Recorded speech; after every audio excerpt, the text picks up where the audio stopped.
Let's do it.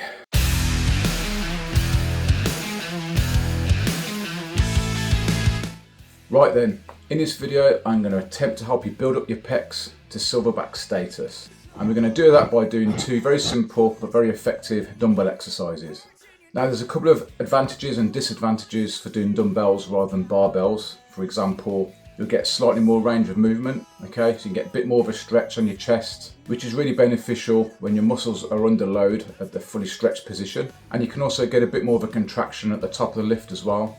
So you can bring your hands a little bit closer together than you could with a barbell, obviously, and that's going to give you a little bit more contraction on your chest. Another advantage for using dumbbells is it can help with your coordination, your balance, stabilisation, because you're incorporating your stabiliser muscles more, trying to control or balance the weight.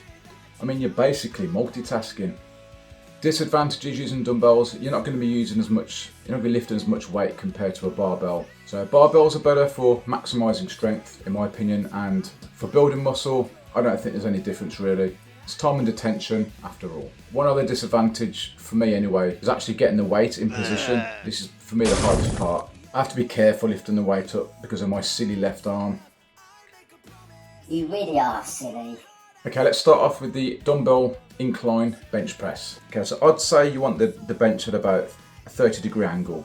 Make sure you warm up first, very important. And as you can see, it's cold in my garage and I've warmed up and I'm still cold. Make sure you get yourself into a nice comfortable position. Keep your body nice and straight, feet nicely planted on the floor, knees, I'd say 90 degrees or less. Get your shoulders back, get your chest out, arms straight up so they're perpendicular to the floor. Okay, fully lock your elbows if you can, nice deep breath, then lower the weight slowly. Try and keep a nice straight up and down motion when doing these. Okay, now lower the weight until you feel a nice good stretch at the bottom and try and keep your elbows around 90 degrees when you're at the bottom of the lift. And then you breathe out as you push the weight up. Now, you're not only going to be working your pecs doing this, you're going to be working your front delts and your triceps as well.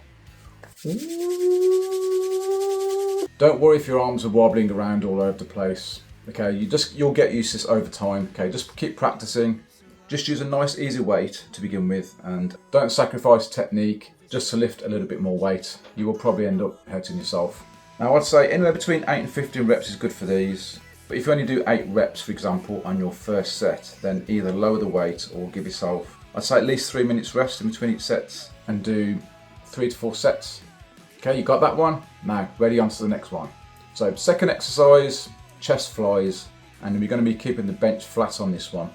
Now these are an isolation exercise, so they just use the one joint, which is your shoulder joint or glenohumeral joint. Why use a 2-syllable word when you can use 5, eh?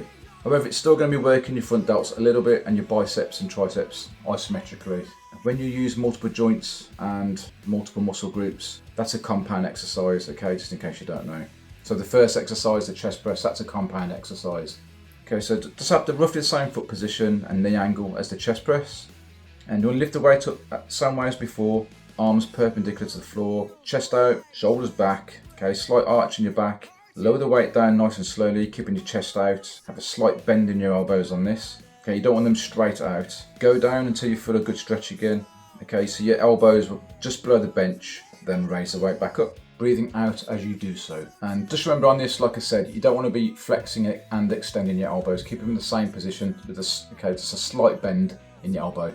Now, I'd recommend doing 10 to 15 reps on these. You don't want to use a heavy weight because it will put a lot of strain on your shoulders. Always remember when you do any chest exercise, keep your chest out and your shoulders back. This will help protect your shoulders and also allow you to take in a little bit more oxygen, okay, because your chest is expanded. More oxygen equals more reps.